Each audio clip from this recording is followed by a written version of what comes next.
So welcome back to my channel and welcome to part 2 of me building my first ever model railway. Hopefully you've seen part 1. If not, there'll be a little icon in the top right hand corner for you to click on. So since the last time you saw my video, or if this is your first time, I put my first order in with Hattons. So I had some second radius curves. I also ordered the troublesome trucks from them. And I had ordered some from somewhere else and they lost my order, so they said. So I give them the benefit of the doubt. I ordered off someone else, again on eBay, and I've still heard nothing back from them. I ordered these from Hattons. 2 days, bam, on the doorstep. Also ordered this. This was the cheapest wagon that was on there. I've done a video for that as well. That was £3.50. I just bought that to see what the cheapest I could buy on there for rolling stock was. And for £3.50, well, you can't even buy a pint for that in some pubs. And I also picked up a signal box, which was £9. So couldn't really go wrong for £9. And there's places like model shops and places that got selling these for £20 plus, some more expensive. So for £9, brilliant. I didn't want to be buying buildings this early into my adventure into this, but I thought, well, why not? It's only £9. So quick look, if you want to look, it's R8005. Focus on the camera. And they've given me, unfortunately for me, a magazine with this Sale of the Century, which is bad for my wallet, especially this time of year. I've tried not to look through it, to be honest with you, because I know it's going to happen. I'm going to be like, oh, that's nice, and this is nice, and that's nice. So yeah, it came well packaged. I can't really complain. Very, very happy with Hatton's service, and I will 100% be using them again. So also, since my part 1, if you haven't seen any of my review videos, Edward arrived. So he's happy. He's on the line. Brilliant model. Very, very happy. I've reviewed him as well. Here he is, just pulling some weight around.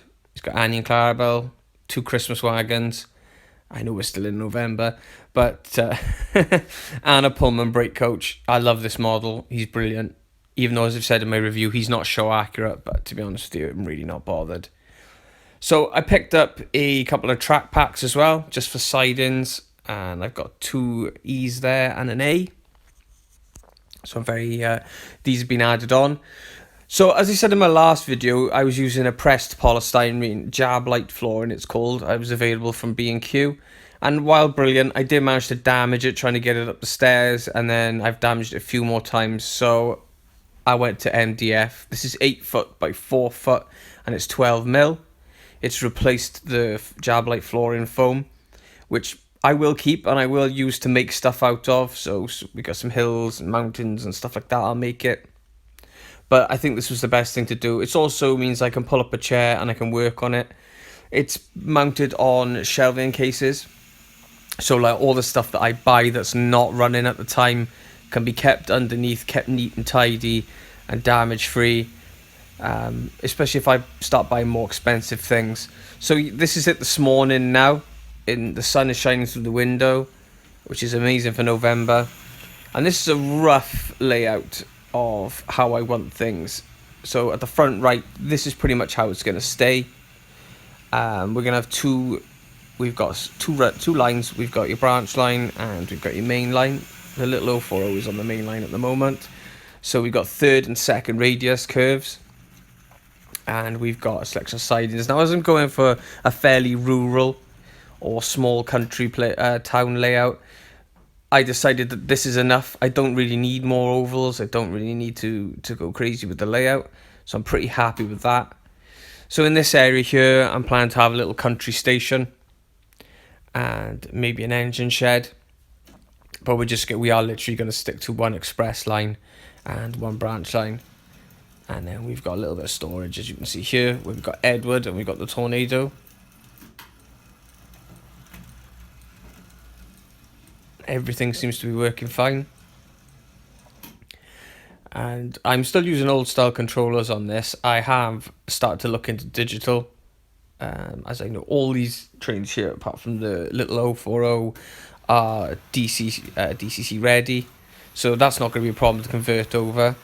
And it means I can just run a few more logos on the same track at the same time. So I have had a look into that, and I've seen some really useful guides online for someone who doesn't really know what they're doing.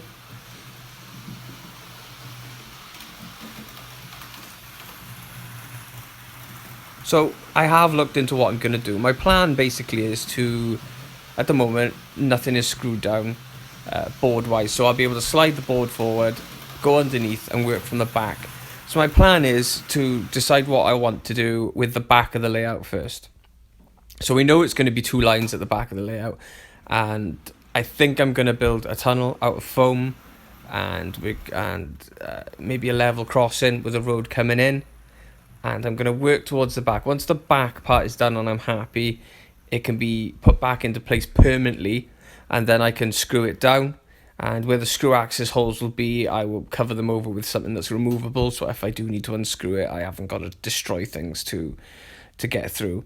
So that's my plan. My plan at the back is maybe a tunnel, definitely a crossing for vehicles to come in, mainly farm. And I've been looking at the Scaledale range of farm buildings. They're quite expensive, but I think they definitely look beautiful, and it's definitely something I want to do on here. But as far as we are in going with this corner and the back, that's pretty much set. The main straight on the front of the layout, that may change. There may be more sidings added, I'm not too sure. But this, again, is a different angle. I'm pretty happy with that. Obviously, I'm going to put up some scenics in the background, so you're not just going to see curtains and a wall.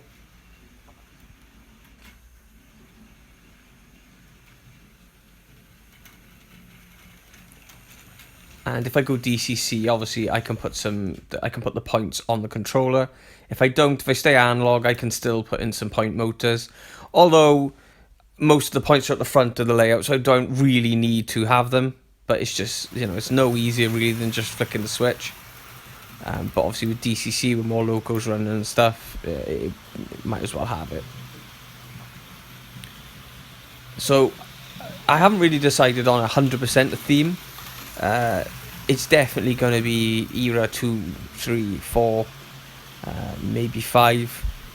I won't be doing any diesel or electric or anything like that. Not to say that I won't buy them if I like them, to keep them in a collection.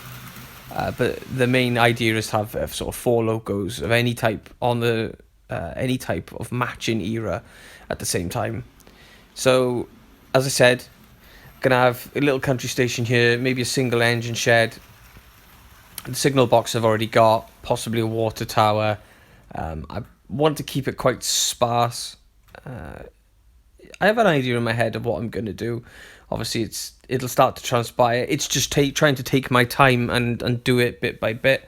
Work keeps me busy, so that helps. But with the internet on hand, if you're anything like me and you pop on Hattons or you pop on eBay or whatever, and you think to yourself, oh, well, that's only this much money, or that's only a couple of pounds, so I'll pick that up. So I'm trying to stay away from it, but so far I'm doing pretty well, I think. I've been doing this now 4 weeks, so I think I'm doing pretty well. Some people may think I've spent too much, some people may think I've spent too little. So this is the top left corner as you look at the layout. So my plan is there to start the tunnel halfway around the curve, and then have it finished just as it goes onto the straights. And just inside where obviously the cliff face would be, or the hill face would be, I think that's where I'm going to set a farm, and by a decent sized farm.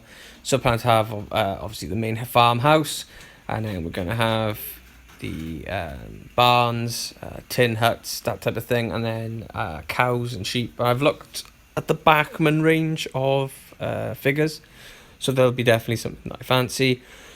But I did notice they're like £8-9 for some cows, so that's quite a bit of money. But once you've got them, you've got them. I may have a look around for pre-owned, but I do like buying new. But I don't mind the odd bit of pre-owned. So yeah, that's the plan for there. As I say, the front of the layout, I'm not really sure. Middle to front, I'm not really sure. So I've got the right hand front so in my mind what it's going to be. The back right hand side and the back left hand side. Those are the things I'm going to work on first, working on back to front. So I'm trying not to rush the theme. I've got know what I want and what I want where so far, so I'm going to work on those 3 corners, and then as time passes, the rest will come in and it'll come together. So I don't want to rush through it, and money as well. It's a lot of money to do. So, and I'd rather have a perfect corner or a perfect area done perfectly the way that I want it before I move on, rather than buying bits and bobs to go all over the shop. Before you know it, I've bought so much stuff. I've got to make the stuff work. I'd rather make my layout work and then get the stuff in, if that makes sense. I may just be gibbering on a bit, but yeah, I know, I want to buy stuff that I need, not stuff that I just think, oh, I'll have that because it's cheap. I don't want a ton of buildings. I want to keep it quite nice and rural, so you can see the locals going round, because that's the end of the day, that's what we want. To me, a cluttered layout is not a good thing. Spending hundreds and hundreds of pounds and just having a cluttered layout, buildings everywhere, and 7 to 8 different lines on a really small layout is not my thing. Everyone's different, everyone's got a different opinion of what they want, but that's not quite what I want. So this is Intercity Express. You've seen a review on it. I've already started selling parts off it. The loco went on eBay last week, so that's gone. So next for me to put up on eBay is the track mat. There's brand new third radius curves that I haven't used, and a controller in there as well, which I'll sell. I'm not really sure what they're worth.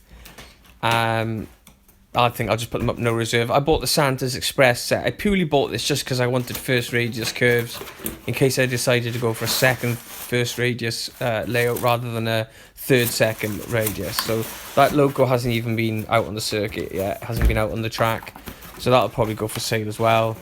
And I'm keeping the wagons that came from it, so I'm going to keep those, as I say. And I got a few bits and bobs else that I've got for sale. But yeah, that's it for part 2. I know not a hell of a lot of progress may look like it's been made, but I spent a little bit more money, and I've got, as I say, a rough idea of where I want everything track-wise and where it's going to be. Obviously, the front won't be. One thing I have ordered, which I completely forgotten about until now when I'm editing this, is I ordered the foam ballast from Gauge Master, and I ordered that about 5 days ago. Something like that. I think it was 5 days ago. Yeah, I think it was Monday. That's not turned up, so I'm not sure what's happening with that. So I was hoping to have a little bit of detail on. So just jogged my memory there. But yeah, hopefully you'll join me for part 3. And if you enjoyed this, if you could just give me a like and subscribe, and I'll be very happy. It lets me know what you think. And if you've got any comments in the section below, or anything you think I'm not looking at, because I predominantly am looking at Hornby, but I did have a quick look at Bachmann and Pico, and like I did see a lovely little turntable, well style turntable that Pico were doing. And obviously I've looked at Bachmann because they do the figures. I'm not sure Hornby do them anymore. They did when I was little, but as a child, but not so much now. So yeah, as I say, I'm really new to this, and while I'm really enjoying it, I'm probably brushing past places and things that I could have bought, or that brands maybe that I'm not looking at. So yeah, if you could let me know in the comment section below. I read all the comments. I pretty much do reply to them, and we get a few comments, not a hell of a lot, but I want to interact, because obviously I know there's a lot of people on here who know what they're doing and have been doing this for a long time. So it's always nice to have opinions, even if you don't follow through in them. Especially if somebody's got years and years of experience. I know there's some people on here who've had layouts and building them since they were kids, and are now in their 70s and 80s. So yeah, anyway, thank you very much, and I'll see you in the next one.